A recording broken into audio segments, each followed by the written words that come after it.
Bom, pessoal, então continuando, né? A gente estava comentando aí sobre a criação da narrativa histórica para você poder fundar uma ideia de heroísmo da nação, de uma elite política e econômica visionária, né? E que visava a melhoria daquela civilização e o avanço dela. Então tem muito essa coisa da história positivista. Nós, da historiografia, a gente divide a história como uma coisa.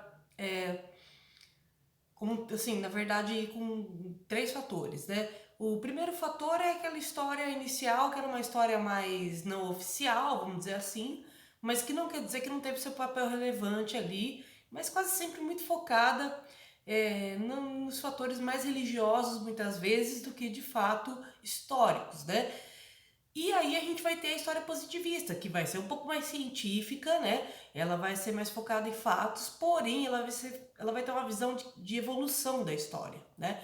Porque eles vão trabalhar a ideia do capitalismo como uma evolução de todas as sociedades, como o fim da história. Olha, a gente chegou no fim da história, não tem outra maneira de se organizar socialmente, né? Então é muito retratado esse discurso, então constrói-se heróis, né, nacionais, constrói-se toda uma arte popularizada e voltada para a construção desses mitos, venera essas figuras nacionais, os símbolos da nação, né? Os símbolos da nação se tornam símbolos da nossa existência, né? Perante o mundo. Então, essa coisa da narrativa histórica vai ser um elemento importante, principalmente porque o fator que eu coloquei no slide de vocês, ó.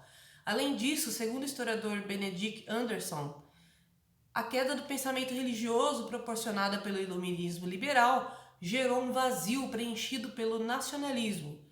Assim, em vez de um paraíso, gerou-se uma crença de uma narrativa histórica que levasse o país ao seu redentor, ao seu presente, né? A toda a sua glória atual, dentre outras coisas. Então, qualquer também hino nacional que vocês pararem para prestar atenção na letra, principalmente no caso do hino brasileiro, né? Eles vão falar de um passado glorioso, né? De um presente que a gente está colhendo desse passado e de um futuro melhor ainda, né? Que vai ser o paraíso na Terra.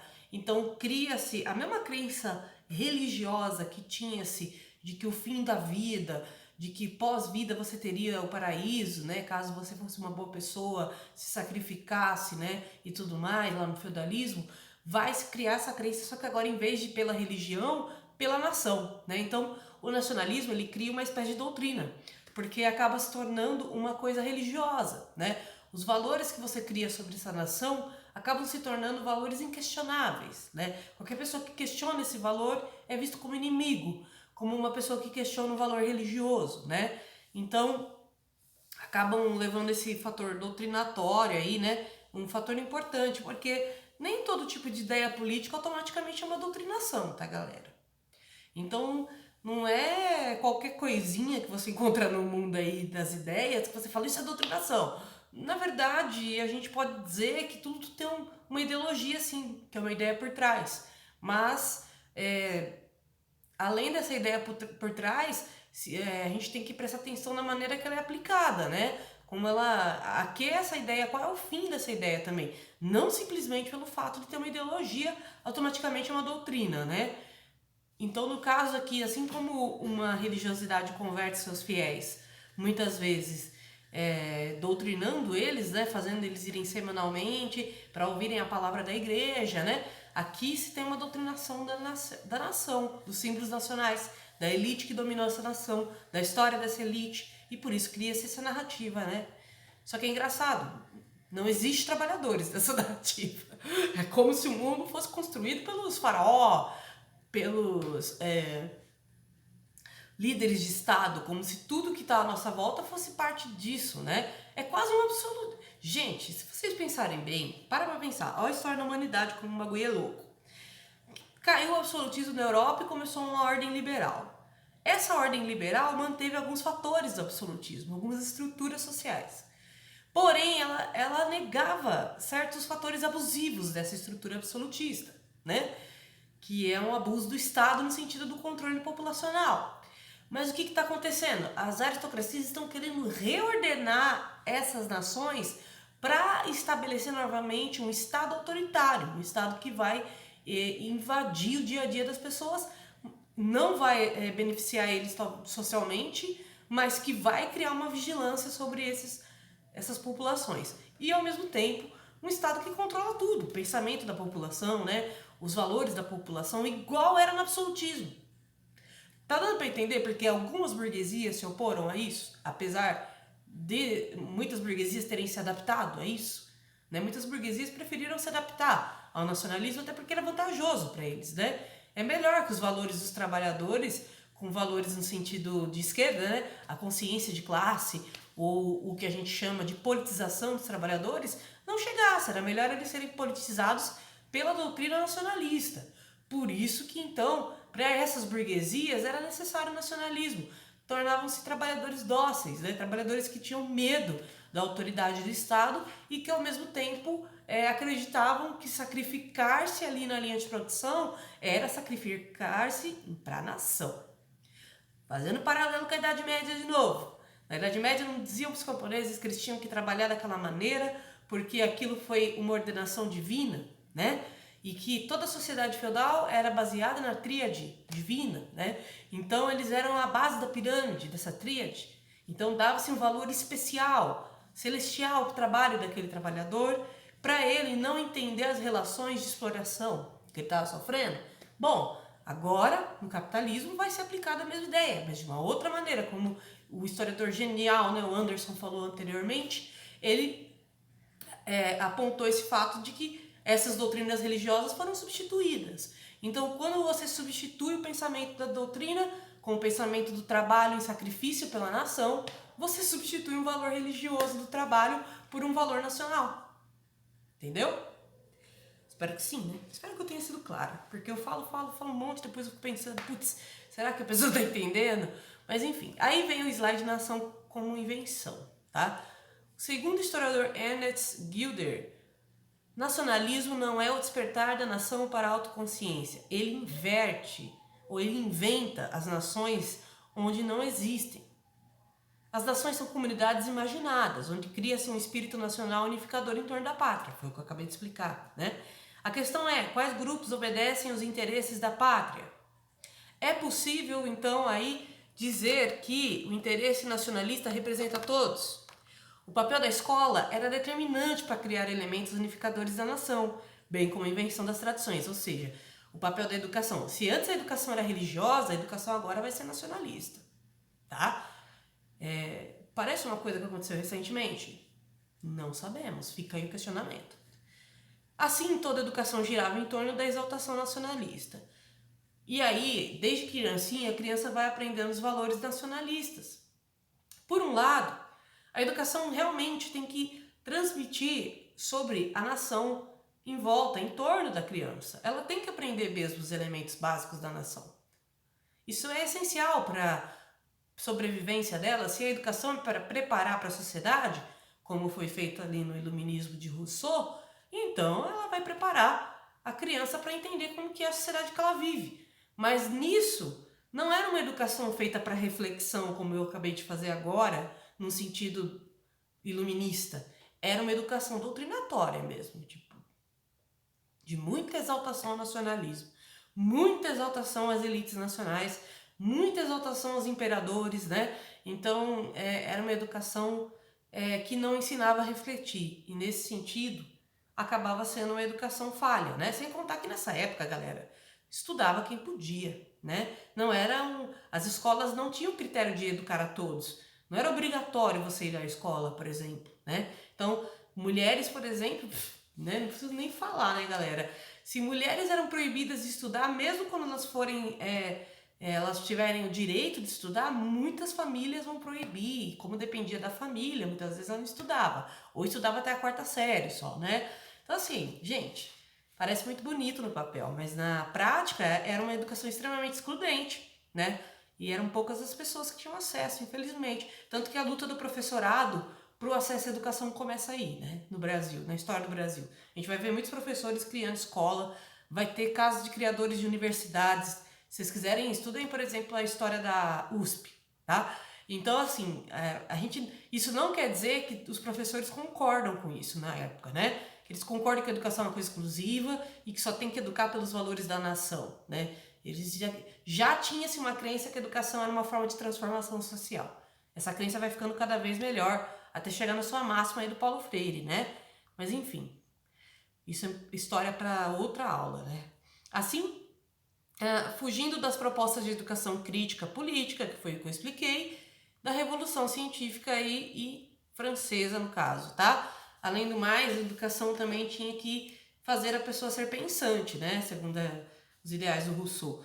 Não adiantava nada você ir à escola decorar um monte de coisa e não ter capacidade de refletir as coisas, né?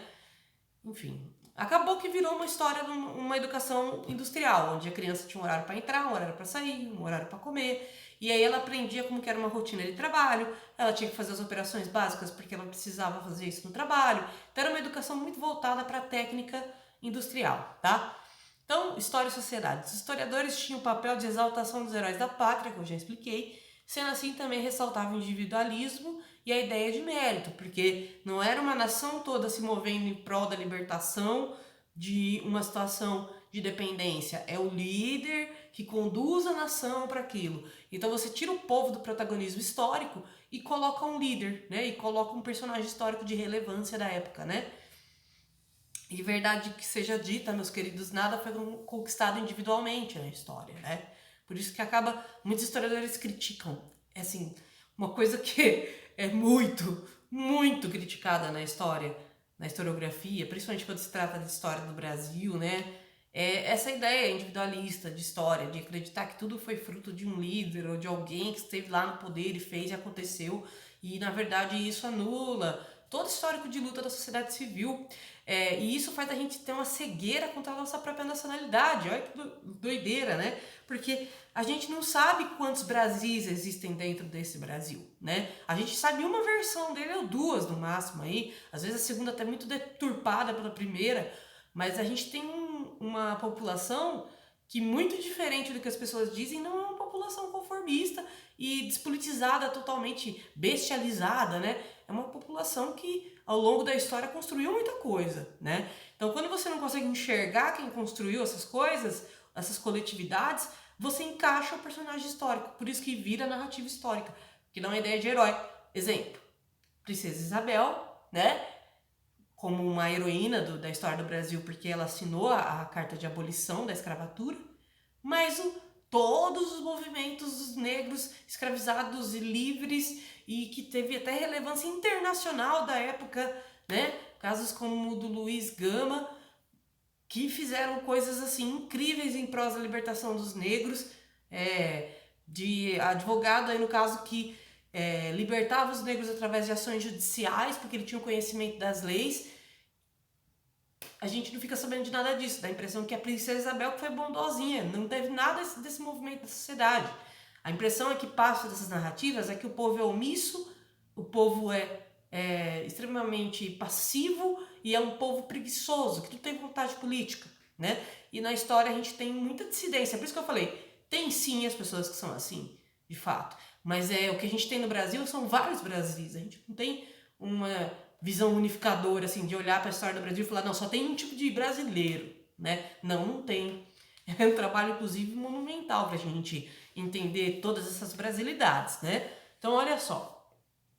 Então, começam a surgir nas capitais do mundo os museus, justamente com essa, na época, com esse teor de narrativa histórica, né? O museu, inclusive, na época era considerado um local de alto requinte. As pessoas diziam ir no museu para falar, vou fazer uma coisa muito chique, né? Tipo, vou ir pro shopping hoje, né? Naquela época era ir no museu. E aí as galerias de artes também vão começar a aparecer bastante nessa época, como símbolo da arte nacional, né? Das criações da ciência nacional. Vai ter uma exaltação à nação, né? De certa maneira, mas sempre muito elitizada, nada que é operário, nada que é contrário a qualquer coisa do Estado vai estar ali, né? E isso que vai ser problemático, muita gente não vai se ver. É louco você olhar pro espelho da nação e não se enxergar, né? É tipo, sei lá, uma das recentes propagandas do governo só tinha criança branca. Como que a criança negra olha nisso e se enxerga? Ela não vai se enxergar. Aí cria essa coisa estranha de parece que eu sou uma pessoa que não pertence a esse local, né? A sensação de pertencimento pertence a poucos, né? Mas eles vão fisgar com algum tipo de sensação de pertencimento em algum momento, tá? Seja pela bandeira, seja pelo hino, seja pela veneração, seja pela igreja, né? Eles vão usar vários mecanismos para te fisgar para essa sensação de pertencimento nacionalista, tá bom? Pode ser que na propaganda você não se veja, mas dentro da igreja eles conseguem fazer isso, sabe? Não digo qualquer igreja, claro, só dando um exemplo hipotético sem generalizações, tá, galera? Não quero generalizar aqui, tá? Então, o romantismo foi um movimento literário de exaltação do herói nacional, do patriarcado, da ideia de liberdade acerca dessas figuras.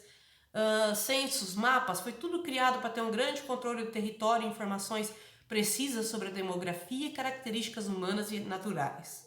Houve também um grande incentivo à imprensa, principalmente como disseminadora de ideias nacionalistas, bem como também a criação de serviço militar obrigatório.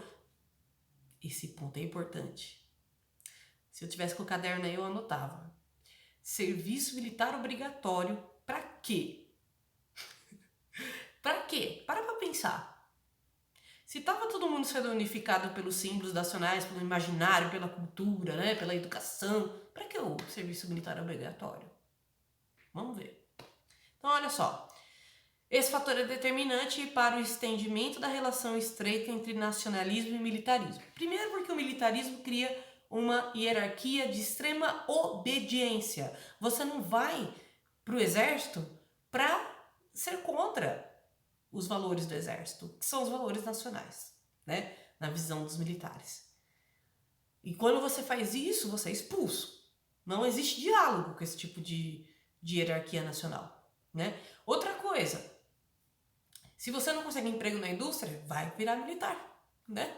Essa é a possibilidade daquela pessoa mais pobre, que não tinha o que fazer, infelizmente, fazer algo na vida, em prol da nação, com toda aquela parte romântica, né? Sacrifício individual pela coletividade, né? Da pátria.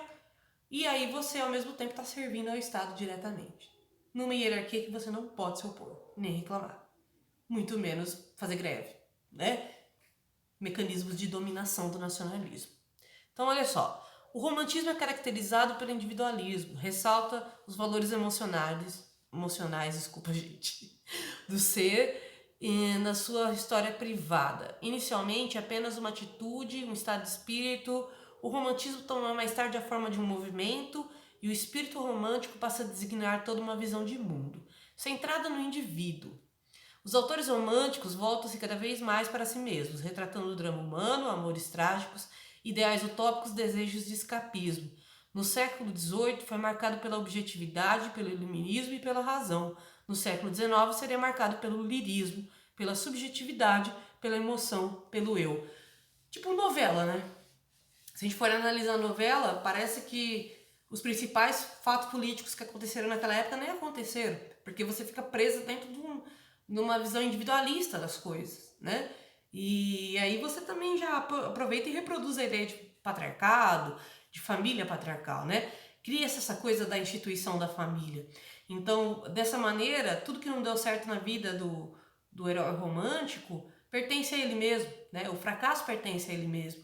Então, claro que tem um lado interessante de grande análise e reflexão disso, mas por outro lado, parando para pensar bem, era uma ideia de culpabilização, né? Ao mesmo tempo de, olha, sua condição tá assim porque a culpa é sua.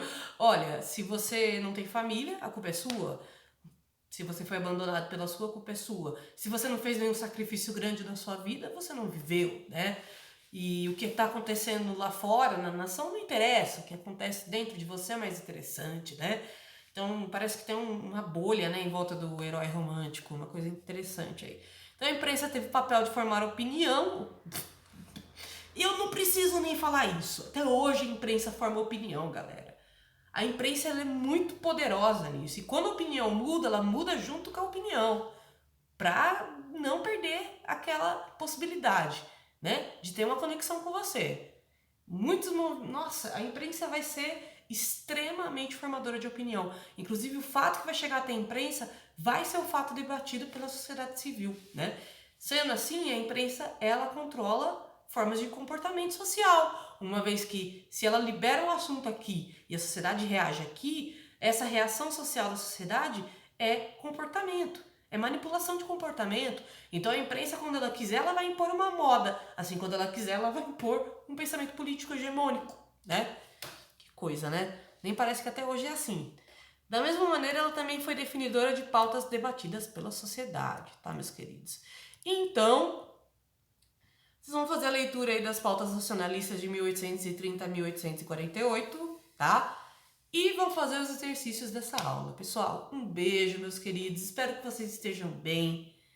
Um abraço da prof e se cuidem.